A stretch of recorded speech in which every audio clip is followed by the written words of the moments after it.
22শে জানুয়ারি virtual বৈঠক ডাকলেন অভিষেক বন্দ্যোপাধ্যায়। সাংসদ, বিধায়ক, জনপ্রতিনিধিরাও থাকবেন এই বৈঠকে বলেও জানতে পারা যাচ্ছে এবং একই সঙ্গে বুথ লেভেল এজেন্টরা তারাও কিন্তু এই বৈঠকে থাকবেন। আপনাদের জানাবো, প্রায় 1 লক্ষ জনকে নিয়ে এই বৈঠক করবেন তৃণমূলের সর্বভারতীয় সাধারণ সম্পাদক। এসআইআর এর আবহে কিন্তু এই যে ভার্চুয়াল বৈঠকের ডাক দিলেন অভিষেক বন্দ্যোপাধ্যায়, যা যথেষ্টই গুরুত্বপূর্ণ হিসেবেই মনে করা হচ্ছে। আগামী 22শে জানুয়ারি ভার্চুয়াল বৈঠক ডাকলেন অভিষেক বন্দ্যোপাধ্যায়।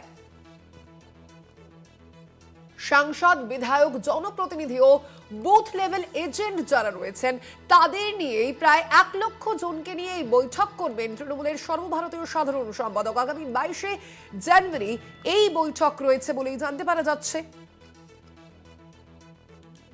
এসআইআর অর্থাৎ স্পেশাল ইন্টেন্সিভ রিভিশন নিয়েই এই বৈঠকে বিশেষ আলোচনা হওয়ার কথাও রয়েছে।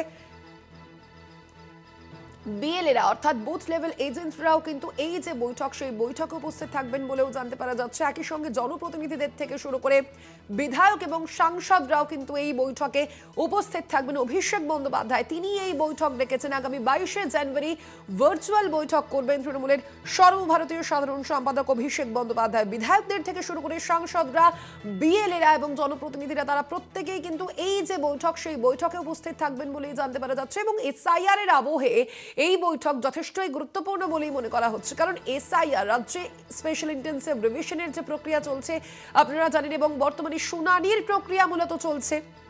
চূড়ান্ত তালিকা প্রকাশিত হবে আগামী 14ই ফেব্রুয়ারি। চূড়ান্ত তালিকা প্রকাশিত হওয়ার কথা রয়েছে এখনো পর্যন্ত, এবং তার মাঝেই 22শে জানুয়ারি ভার্চুয়াল বৈঠক করবেন অভিষেক বন্দ্যোপাধ্যায়, এবং সেখানেও কিন্তু এই এসআইআর নিয়ে গুরুত্বপূর্ণ আলোচনা হতে পারে বলেই জানা যাচ্ছে দলীয় সূত্রে। 22শে জানুয়ারি এই ভার্চুয়াল বৈঠক করবেন তৃণমূলের সর্বভারতীয় সাধারণ সম্পাদক অভিষেক বন্দ্যোপাধ্যায়। আরো বিস্তারিত জানবো এই সম্পর্কে আমাদের সঙ্গে ফোন লাইনে রয়েছেন প্রতিনিধি দেবাশিস সেনগুপ্ত। দেবাশিস দা, 22শে জানুয়ারির এই ভার্চুয়াল বৈঠকে কি এসআইআর এর পরবর্তী কি পদক্ষেপ হবে তা নিয়ে আলোচনা করবেন অভিষেক, কি জানতে পারছো?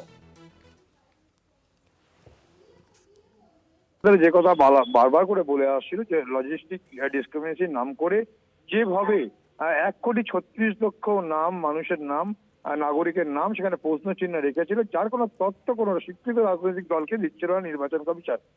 অবশেষে আজকে মহামান্য সুপ্রিম কোর্ট কিন্তু সেই যে লজিস্টিক ডিসক্রিমিনেশন নাম করে যে বলা হচ্ছে তা আজকে প্রকাশ করতে বলেছে, এবং সেটা দিতে হবে, জানাতে হবে তাদেরকে যে কাদের কেন এবং কি কারণে তাদের এই নাম নেই।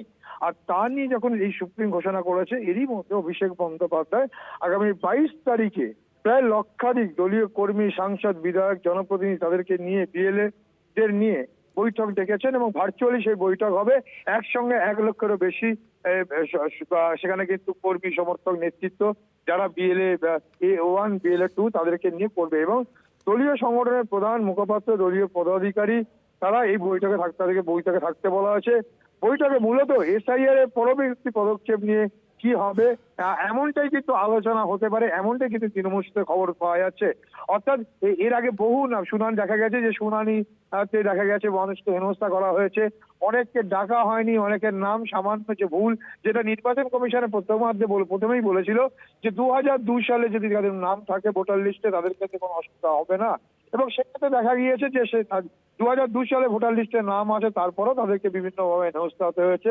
এবং যারা মাধ্যমিকের অ্যাডমিট কার্ড, বয়সের প্রমাণপত্র হিসেবে মাধ্যমিকের অ্যাডমিট কার্ড দিলেও তা কিন্তু গ্রহণ করছিল না, যদিও আজকে মহামান্য সুপ্রিম কোর্ট কিন্তু সেটাও বলেছেন যে এই মাধ্যমিকের অ্যাডমিট কার্ড সেক্ষেত্রে গ্রহণ করার জন্য কিন্তু বলেছে নির্বাচন কমিশনকে। একদিকে যেমন সেক্ষেত্রে লজিস্টিক সেখানে যে ডিসক্রিমিনেশন নাম করে সেখানে যেমন বলেছে যে সেগুলো যেমন তাদেরকে ডাকতে হবে, জানাতে হবে যে কেন এরকম ডিসক্রিমিনেশন নাম করে তারা বাদ দিচ্ছে, কাদের নাম বাদ দিচ্ছে, এবং যাদের নাম বাদ দিচ্ছে তাদেরকে দিতে হবে, এবং স্বীকৃত রাজনৈতিক দলগুলোকে কিন্তু তার তালিকা দিতে হবে, যে কথা বারবার করে অভিষেক বন্দ্যোপাধ্যায় বলে আসছিল।